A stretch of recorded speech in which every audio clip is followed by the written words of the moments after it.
Manipur Khuwaidagi Chaokhatpa state of Oihaningi. Manipur Khuwaidagi peace labor state of Oihaningi.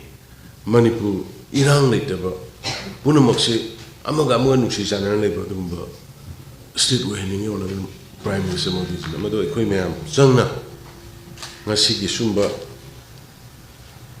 Constitution Day sidaida aduga maitai gi maike khoi gi lairi kama ekhoi gi londa mu phongaga puthokpugi akhanaba numisidai Manipur gi miyamda appeal tawjabini mayam Honorable Minister Singh, Honorable MLA Singh, Chief Secretary, Commissioner, Assistant Chief Secretary, Commissioner Singh, Oihaningi officials, Assembly the Laiba, Hojik, certificate Pidana, Kai Kumaki, Indian Constitution, Sibu. We make the hand of that so what Hangdang we give Mayam, other girls. Smayam importance of an emissary can be really about Migi. Media is announced about print and electronics. The official Kunamoy SEC. No, Kohan with a Kai Kumnaba Uchavagalina. Sarkar Gimagi the Gi. Lembireba Mayam, Mamadi Manipur, Miam Punoku. Sumba Yamnan Manipuri Singi Yamanungai when the Missida I Punamata Yapa Pausel Pizari Loina Mayam Punopoi Manipuri Prajapunopoi Kurumzari Bharat ki Samvidhan ki matang the Di Mayam Henakange Constitution Taisi Lore Kogi Masiki Makadane Queen Punamak preamble Pathokriba Fajak Pitri the quietly longest written constitution Aduga Bharati Constitution Gimakada Bharati Lady System Democrat Sigi Masigi Langat Lonchache Pitri Lady Batay Jatis and Nutnoba. Yam na masidayda inclusive oiba aduga masidayda khuding maksi involved tawba adagi sidi yamna tolerance leiba patient kasin koya thunne punamaki uragi iramba dugma constitution aman aina koi lobada lande masidayda koigi people singi Praja Singhi directive principles sing aduga fundamental duties sing yamna nakai sing na sandong tai adagi sarkar gi loisang sing gi political structure sing aduga ngasi gi isigi khwaidagi hana thoidong hindong yamna akhan nabar numit ama wari sikari gan har kan 105 how amendment masai law commissioner hai sama suba amendment sama ko suna manga phawa amendment phausi yawba mitei mayeki ekhoi gi imaronda iba dugumba constitution like se khoi ngasi putuk se bungam jabse ai masigi matang sida law secretary, law commissioner, Mayam, Honorable Prime Minister Modi ji, Parliament ki, authority sings, Bharat ki authority sings, Tasing Saga Lake picture issue, Pitna, state, Shibu. Kogi Mayet, she Mayam Henakangam, Matamam, Queen again, I don't let him, Missy Mays. Ba implement tawbungam dadana adu masi yenarak padagi sanna bangam muktadan leibuduna sina sana khrum matung da amuk hanai khoi written in Bengali script mena toroga khoi cha loina tawroga proposal tharne pu tawle ramina madu mu hangtuna bahona bada launa gi madu gi obstacles madu gi process mayam do ningsing bu bada rai bidi nate adu ngasai law commissioner hai gi bada maina khoi cabinet decision ma 21 da lower kanda hai Bengali script hai bada gi makhutta koi miti me sina oigeda bani maram miti me se koi stage sana ba hore na to bada gi hai ba posi nasidi mayam gi Manipur mayam gi hona zaman miti me ki dam ta hona jagi gi ba mayam puna ma ki mateng dagi support gi media gi silena le video puna gi mateng dagi sidi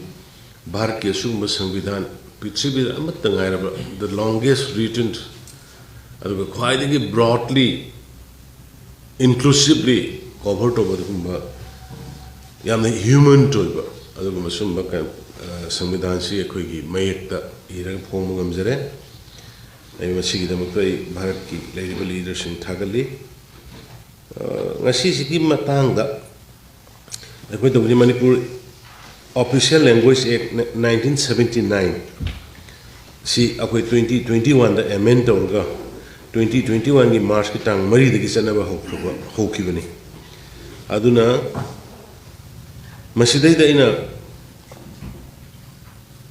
si ngasi he khom go loina khoi da ngasagi lo commission haiba library da khoi gi meitai me ki yawum de Manipur gi yawum de du si yawrni mathang chat pa de khoi thena gani aduna aina masidai da Bharat Sarkar gi not politically Bharat Sarkar gi hujik lai leaders in si ki mogi yamna mogi foresighted oi ba pot khara ai oi binit ai khrawai ai khoi gi makhoi na ngasi khoi da ngasi gi lai bidi ba honorable prime minister Modi ji na aduga ma makha da lai mana ai khoi di da yeng bidi ba miyeng se masi kari gumba immediately after the merger 1949 ki merger to ki matung di yeng bi ramaga de ba akhoi Manipur tongan ba stage ma tongan ba port ma da leirang bani ngasi gi leiri ba insurgency kari si bau leiram da ba ya na in feel to this is a simple example of Manipur jagi inner line permit akhoi gi pick na lejagra ba akhoi gi community lak kuntaret kunipan gi population si kanjana ba hona ba da koina protection amata piwa na talai si since beginning 1949 50 bhaw lai ram 50 de lok thok 50 de gi tala pudra hoji khau se kya tare sahi kya tare 1950 to 73 years inner line permit ki demukta chhatra kayano mi kayano sei cha ki ba phu ki ba cha taw ki me some protection ma kata biyo hai bagi akhoi gi machine yam jadra ba indigenous population se kanna ba biram de just Modi ji la kanda Modi ji ki sarkar le kanda mamangi tam da pira kanda inner line permit pira kanda akhoi gi security feeling some p number 2 pikraba Manipur sigi wari si pikraba Manipur sigi ningthau panba gi wari si chaugraba karor samaga ningfu leiba Bharat ke dam prime minister na kamaina ningsang ino khangde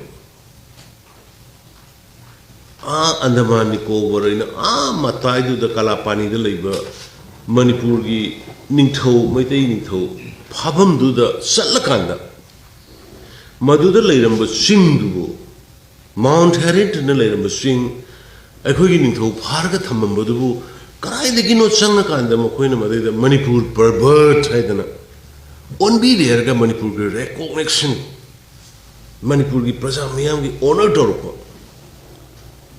whatever I am telling fact ngata niko facts to yumba moiba reality do niko like politically natiko political gi natiko aduma tawraka the moina ada sangat sagatana prime minister masanga satana building sagatna bagi ka tawdana masjid the memorial park ka tawna tawbiri basi port.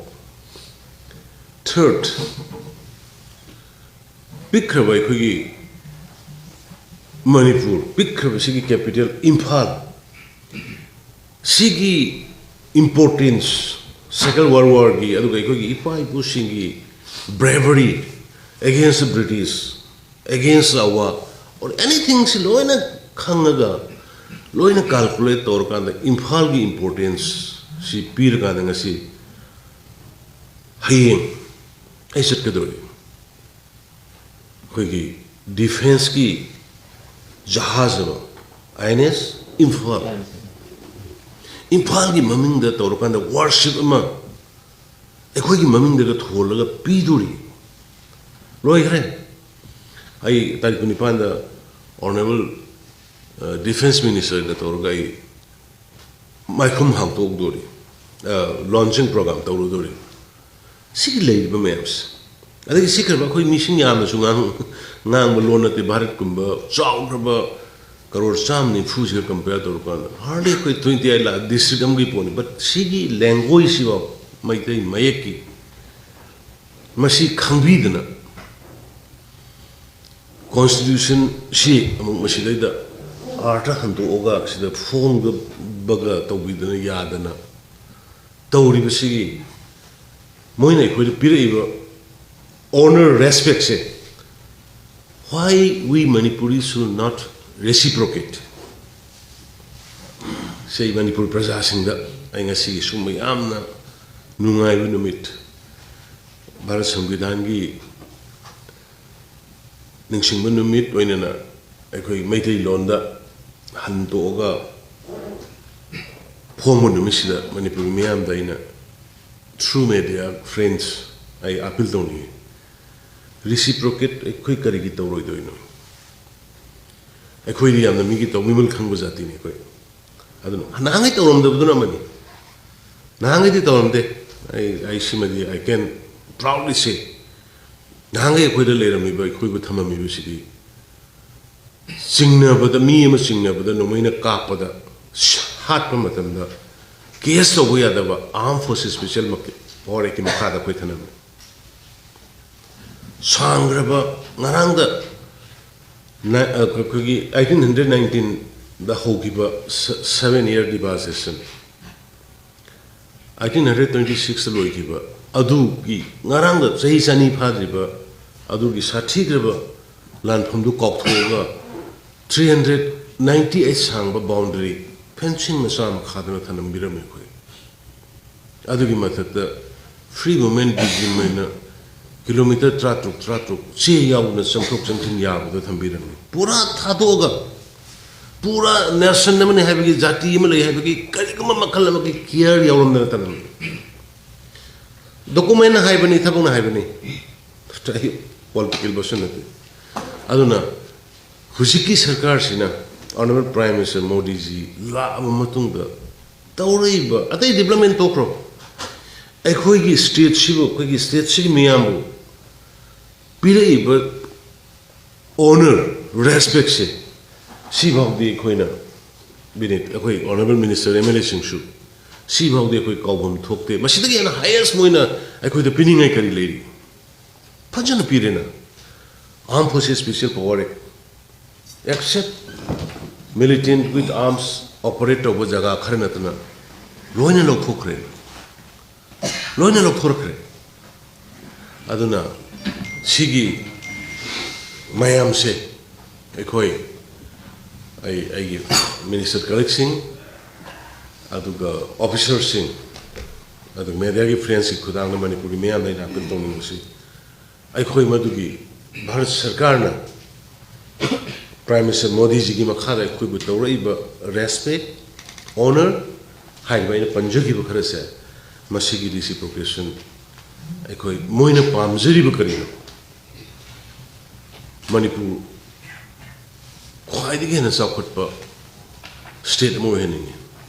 Manipur Khuwaidagi peace leba state ama Oihaningi. Manipur irang leitaba punamak se amaga nungsi channel le ba dum ba state Oihaningi ona prime minister Modi ji ma do khoi mayam changna ngasi gi sumba constitution day si da aduga maitai gi maike khoi gi lai ga ma khoi gi lon da mu phonga